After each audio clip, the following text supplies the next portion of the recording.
जानकर अच्छा लगा कि भारत के कई स्टार्टअप्स इस सेक्टर में शानदार काम कर रहे हैं। विशाखापत्तनम, गुरुग्राम ऐसे कई शहरों में कई स्टार्टअप पेपर रिसाइकलिंग के इनोवेटिव तरीके अपना रहे हैं।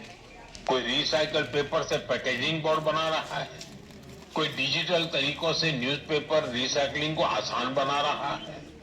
जालना जैसे शहरों में कुछ स्टार्टअप 100% रिसाइकल मटेरियल से पैकेजिंग रोल और पेपर कोर बना रहे हैं।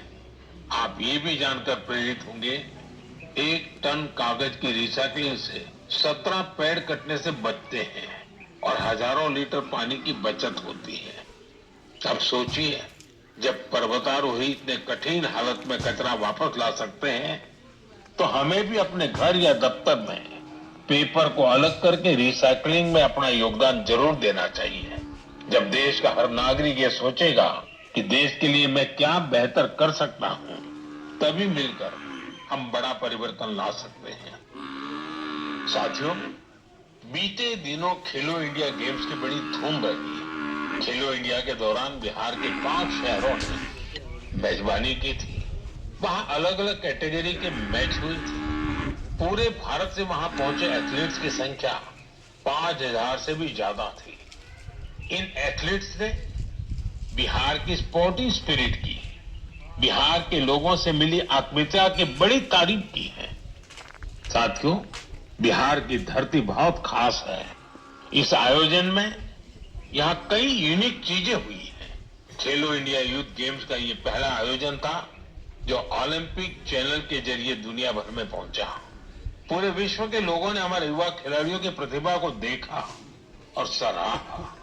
मैं सभी पदक विजेताओं, विशेषकर टॉप के 3 विनर्स महाराष्ट्र, हरियाणा और राजस्थान को बधाई देता हूं। साथियों, इस बार खेलो इंडिया में कुल 26 रिकॉर्ड बने। वेट लिफ्टिंग स्पर्धाओं में महाराष्ट्र की अस्मिता धोने, ओडिशा के हर्षवर्धन साहू और उत्तर प्रदेश के तुषार चौधरी के शानदार प्रदर्शन ने सबका दिल जीत लिया। वहीं महाराष्ट्र के साईराज परदेशी ने तो 3 रिकॉर्ड बना डाले। एथलेटिक्स में उत्तर प्रदेश के कादिर खान और शेख जिशान और राजस्थान के हंसराज ने शानदार प्रदर्शन किया। इस बार बिहार ने भी 36 मेडल्स अपने नाम किए। साथियों, जो खेलता है वही खिलता है। यंग स्पोर्टिंग टैलेंट के लिए टूर्नामेंट बहुत मायने रखता है। इस तरह के आयोजन भारतीय खेलों के भविष्य को और संवारने वाले हैं।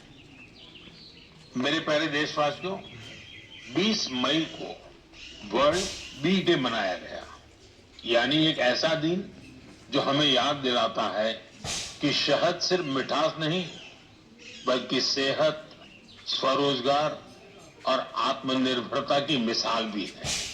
पिछले 11 वर्षों में मधुमक्खी पालन में भारत में एक स्वीट रिवॉल्यूशन हुआ है।